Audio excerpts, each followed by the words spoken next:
time I talk about evolution, I feel like I'm a hard-nosed gumshoe from some 60s police TV drama looking over a dead body in a back alley. After looking over the evidence, at some point I shake my head and shout out, "Confound it, this was no accident!" Physics demands that we go where the evidence leads us, not where our presuppositions want us to go. Okay, let's do that. Let's address the most famous smoking gun, Mr. Charles Darwin. Even Darwin acknowledged that his theory of evolution most likely has an intelligent designer behind it.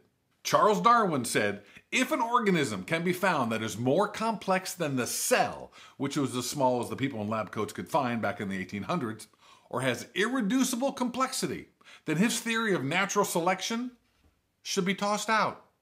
Darwin understood that extremely complex designs could not have been formed by numerous successive slight modifications. Which brings us to micro and macro evolution.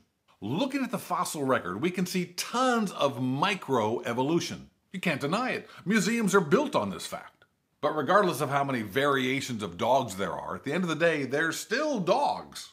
With the possible exception of the Chihuahua, which is basically an overgrown rat with fur. The evidence simply isn't there to support macroevolution. Time and time again, the fossil record shows fully intact species appearing as if out of nowhere.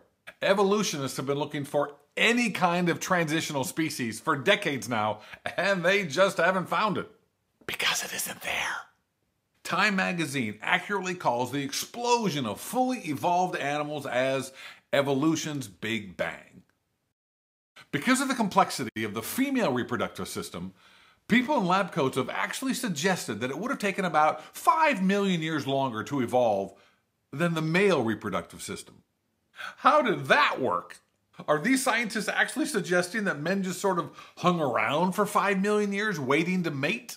You done yet? No, me okay. You evolve. Me go hunt. Let me state here for the record that as a man, I cannot fully comprehend what women have to go through to propagate the human species.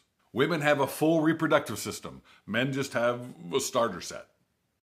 Next week, I'll talk about our amazing resources.